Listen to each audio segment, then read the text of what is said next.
right, welcome back to another episode of Beer, Bacon, and Bros. The men's college basketball season is starting to wrap up. Usually teams only have about 3 or 4 more games at the max left this season before we start conference tournament play, which of course goes into the March Madness. March Madness, baby. Might be one of the most exciting months in sports altogether. Yeah, it's such a unique season too, where I feel like there's really no dead heat front runner that we feel like, oh my god, like there's not a clear front runner this year. Yeah, like you remember like for Duke when they had Zion Williamson and RJ Barrett, and that team was just so elite. We thought they were going to win, or you can think about like 2010, 2011 when John Wall and Marcus Cousins were on the same team. Well, and then last year you had Gonzaga and you had Baylor, and Houston was so damn good last year. Yeah, so. There was a lot of good teams last year. A lot of good teams last year. Yeah, I thought there was several teams last year that could have won it. Yeah. This season, it just doesn't feel like there's a lot of great teams. Yeah. But we put a little something special together for you. So we have the 10 best, most underrated teams in college basketball right now. And these are teams that are not in the Power 5 conferences or the Big East, which of course is a huge basketball conference, has 3 ranked teams in it right now. So all of these guys are going to come from different conferences. They're going to be highlighted. I think all of them have at least 19 or more wins, can be leading their conference or at least close to leading their conference. So, all right, so these aren't the guys that we think are underrated, but these are guys that you have kind of come These are the unheard of teams is what I would say. So it's like a George Mason back in the day, or kind of like a George Mason, or a Florida Gulf Coast Atlantic, or Florida Gulf Coast. Yeah. So these are teams that are have the chance to win their conference, and of course, winning your conference means that you make the NCAA tournament. Okay. So this one is coming out of the ASUN conference. This is Jacksonville State. The other Gamecock. The other Gamecocks, yep. For those South Carolina fans, you got to know the other Gamecocks. So the ASUN is the conference. Another major teams are Liberty and Jacksonville. But I ended up picking Jacksonville State mostly because of the schedule. And, they lost to a Wichita State team, which, of course, everybody's heard of. They've made a long run. Valparaiso. They hung with Alabama. This team went to Alabama and only lost by 6 points. And, of course, I know Alabama at the time was number 6 in the country, but now hanging around at number 24. They lost to a VCU team, which is pretty good, but they've done really well in conference. They're sitting at 18-9. And one thing I thought was really cool about their team, 3 guys that are all guards scoring double digits, 2 seniors and a junior. We all know are really important to have veteran guard players in the tournament. So, if you're going to be a sleeper team and you're going to take a shot at the tournament, I think that's a team. Have some veteran ball handlers. That's some depth, yeah. And one thing I love to see, all 3 of those guys shooting 70% or better from the free throw line and 40% or better from the field. So, absolutely. You need a guard that can score. Yeah. Adam knows all about being a guard that can score. No, I don't. No, I don't. Let's be honest. All right, second team. Y'all, I think this is going to be my Cinderella. This is the team that I want to see make the tournament and actually maybe take a run at it. It is the Vermont Catamounts. What a mascot, right? Hey, old Western. Yeah, Virginia, Carolina. Huge thing for them. 22-5, right? They are 16-1 in their last 17 games. Yeah. Lost to Providence by 10. They lost to Providence, beat Yale, lost to Maryland, which was probably a good one. They beat App State. Providence, obviously, a Big East team. We talked about them earlier. So they played some tough out of conference. But white hot. One loss to Hatford in overtime by 1 point. Otherwise, they would have won their last 17 games straight, which would have been crazy. And what I love about this team, 2 veterans that are, star players. So Ryan Davis, their forward, and Ben, I have no idea how to say this last name, so I'm going to let y'all do it. Shungu. So Ryan, a 6'8", 250-pound power forward. This dude is averaging 17 points, 5 rebounds right now for these guys. And then, of course, a senior veteran guard in Ben Shungu. That's how I would say it.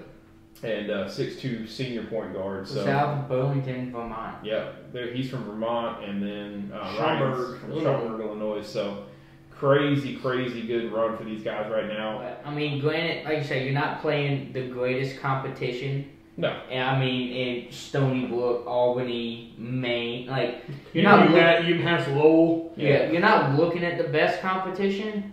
But still, to only have lost 5 games. Davidson's played a pretty decent schedule and actually has They got George Mason later in the season and Dayton, Oh, too. they're playing the kid. At Dayton.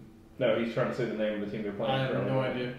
Duquesne? Duquesne? I have no idea. That sounds right. So, another team that I think is really cool. They are actually 60th in the country in points per game. They have 4 guys that are scoring in the double digits, right?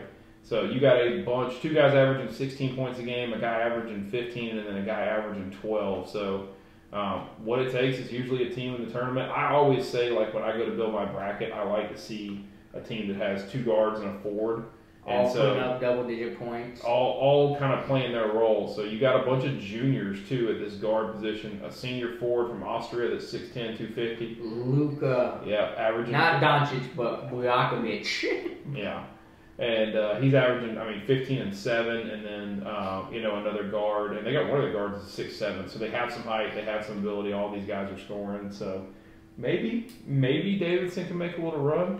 A team that's got a strong following and a lot of controversy as their head coach, but Iona over here in the Metro absolutely. Oh, they got Tina. Yeah, having a great season. They're 22-5. Again, wins against teams like Liberty that could have made this list. They're winning their conference over there in the A-Sun. Yeah, they did beat Alabama. They beat Bama. Yeah, that was when Bama lost. Yeah. They beat Bama as well. Honestly, a 13-point loss to Kansas is not bad at all. They would have had a game against Seton Hall, which I think would have been good. Another team in App State that lost they by beat. 1 to St. Louis. Lost by 1 to St. Louis, which we've talked about. They saw Siena, who was also a tournament team from a couple of years ago. They lost to them, but they also beat them. They lost and beat them, so they're 1-1 against them. And another team, when you talk about some depth, and I always say 2 guards and a forward. Right here, you got 2 guards and a forward, all averaging over 10 points.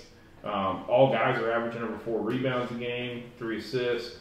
They don't shoot great from the free throw line, which I don't think is good in a tournament. Like, you always need good free throw shooting in a tournament. You gotta be able to hit it from the line. And they don't hit great from the 3, but from the field, as a team, they're shooting well above 43%. So I guess you're 38.5% or 38.5. It's not bad. When you're shooting almost 40% from 3, that's not bad. But still, it's not great. You definitely see other guys shoot better. Yeah. But at the same time, though, if you're getting it done, he's shooting over 40% from the field in general. Yeah. So yeah, you would like to see that a little bit higher from a guard. I know this is going to shock y'all because we always know them as a football school and a team that had Kareem. Even baseball, I feel like Toledo's pretty solid. Yeah, they're typically pretty good in baseball too. But Kareem Hunt's who I always think of coming out of Toledo. So, but the Toledo Rockets over here, they are not leading the MAC. Actually, they might be leading the MAC, but they're at least in the conversation to win the MAC. One of those conferences that, of course, you only get one basically guaranteed in, so you got to really have a good schedule. Them and Ohio are tied at the top of the MAC. Kent State's also playing in this. All 3 of those teams have beaten each other around a little bit. But I took the Toledo Rockets because I tell you one thing that I like. They got a guy in Ryan Rollins over here freaking scoring 19 points a game in college basketball, which is pretty great. That's only a 6'4" sophomore guard, so he's averaging 6 rebounds a game and 3.5 assists. I say about pushing a double-double in points and rebounds. Yeah, pretty solid. As a guard. Yeah. Shooting 47% from the floor, 80% from the free throw line, and almost 35% from 3. So this dude's super talented. Toledo, another one of those high-scoring teams, got 4 guys with double-digit points, 2 forwards and 2 guards. So maybe another team that can really kind of surprise some people. I know y'all recognize this name because we've seen them in and around the tournament. And Loyola. I think the cool thing that they've done is they've kind of gone out and they've played some tougher competition. And they took on Michigan State, they took on Auburn. They lost to Michigan State by 2, they lost to Auburn by 9. So that's pretty the number freaking one good. Probably offensive team in the nation in Auburn. Yeah, who's probably going to be a number 1 seed. To only lose by 9 is pretty impressive. Yeah. They beat Vandy with Scottie Pippen Jr. Yeah, they beat Vandy. They beat DePaul, who's another good team in the Big East right now. They beat Florida Gulf Coast, which we've seen. They beat Valparaiso. They beat Valparaiso. They beat San Fran as well as an out-of-conference game. So, the Ramblers are 21-6. And really, it's kind of a team effort for them, which is a little bit surprising. They don't have very much star power going on. Yeah, but I think that has been their MO. Yeah. Because they made it the last 2 years. I think so, yeah. So if this would be going on their third. So I mean, that first year they made what, an Elite 8 run? Yeah. And then got beaten the Sweet 16 last year. Yep. So it's not all about their superstar. It is a team oriented basketball for them. It is. I'm gonna pass the ball around and I'm gonna get the ball to the open guy who's got the better shot versus, hey, I know I'm the star player, quote unquote. You're not Zion going out there and taking over. Yeah, I'm not going to try and force something up if I don't have it. So, yeah, I mean, to see guys averaging, because they have 8, 9, 10, and 13, yeah. I mean, you got, so he just gets 1 or 2 more shots than I do is just because I decided to pass it out to him. Yeah. Because he was open. Really, at 62 points allowed, that's got to be one of the top defenses in the game.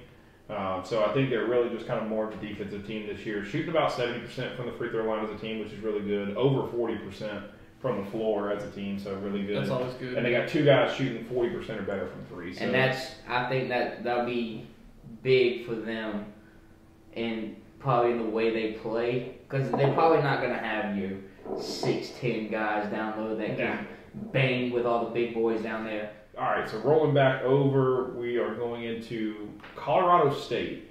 So I wanted to get over here to the freaking Mountain West Conference and talk a little bit about what's going on in the Mountain West this season, which is kind of crazy. Well, Boise State, Wyoming, Colorado State, all 20-win teams, all within 2 games of each other for this conference tournament regular season. Obviously, they're going to have to go into a conference tournament and play it out and figure out who's going to win there. Go in. But just, and maybe maybe at least one of these guys gets into at-large, but it's probably not likely that somebody like this is going to get in with the kind of schedule that they're kind of carrying. So, either way, if you see,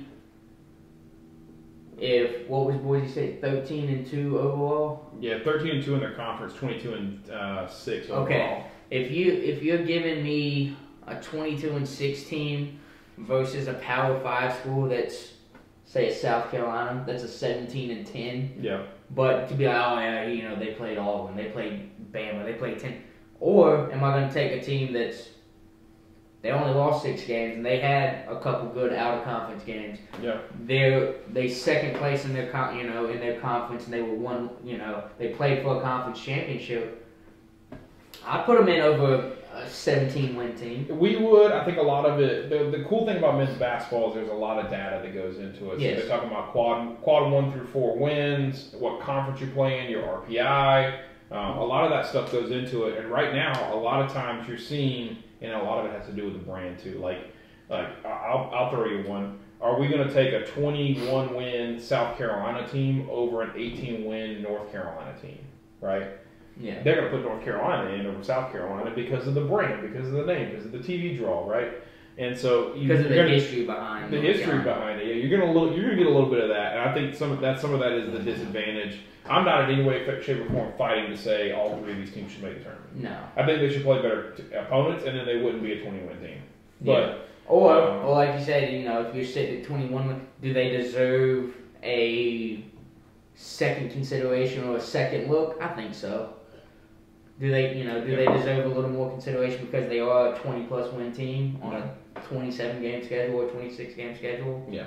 So, but I ended up going with Colorado State. It was a little tough. I had to choose between the 3, but Colorado State has beaten Boise, and they've beaten Wyoming. Well, actually, sorry, they lost to Wyoming in overtime. They got both of them coming up late here, so they have a chance to separate themselves by winning here. They also played the tougher out-of-conference schedule. A huge win over St. Mary's, which is a ranked team right now over there in the Western Conference, I think is the actual name of the conference. Hanging over there with Gonzaga. They beat Mississippi State. They beat Mississippi State from the SEC. They also beat Creighton. Creighton's another huge team over there in the Big East. They're an 18-win team. They're possibly going to have a chance of making the tournament. So some big wins. They haven't played a whole lot of great teams, and they obviously lost to Auburn. But, I mean, anytime that you go 26-2, you're going to make the tournament probably. They're going to have a chance to win their conference tournament. And, again, I always talk about it. 2 veteran guards and a forward, and they have all 3 of those things. They have 3 guys scoring more than 13 points.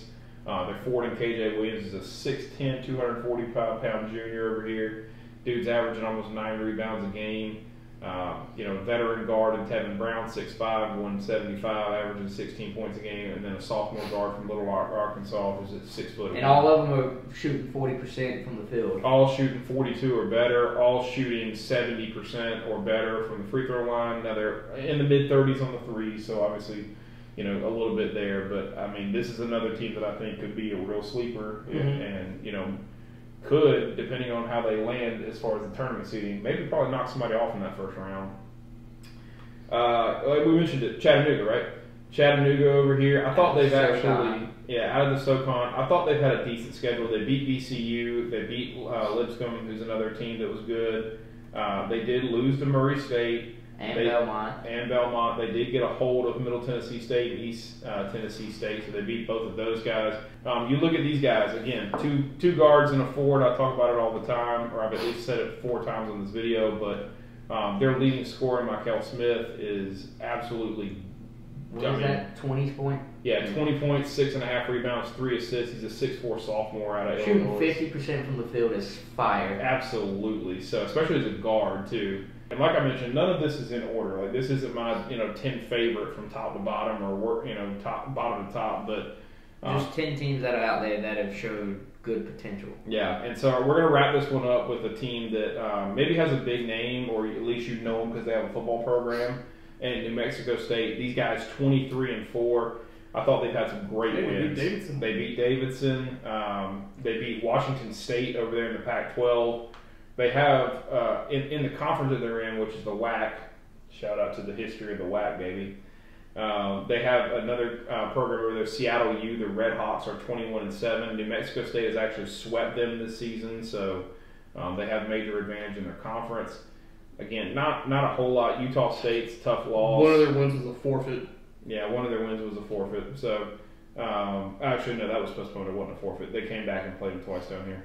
So, Lamar was forfeit. I didn't see that. Yeah. I mean, was Grand Canyon U a tournament team not too long ago? They were. Stephen F. Alston's had a couple good basketball programs. Grand Canyon U, like the online school? Yeah. Kind of like Phoenix University, or was it? University of Phoenix? Yeah. ECPI?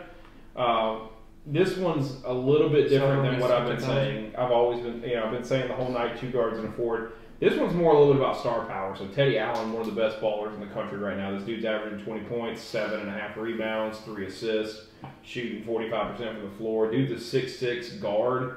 Which is a little large. A lot of length for a shooting guard. Soldier Boy Rice. I thought y'all loved that name. Like Dakotas Johnson? Dakotas, yeah. So 6'4" junior guard, 180, scoring 12 points. So he's kind of playing that Robin to Batman's role over here. Yeah. Both guys shooting in the 30s on the 3-point. And how about 86% for Teddy Allen at the free throw line?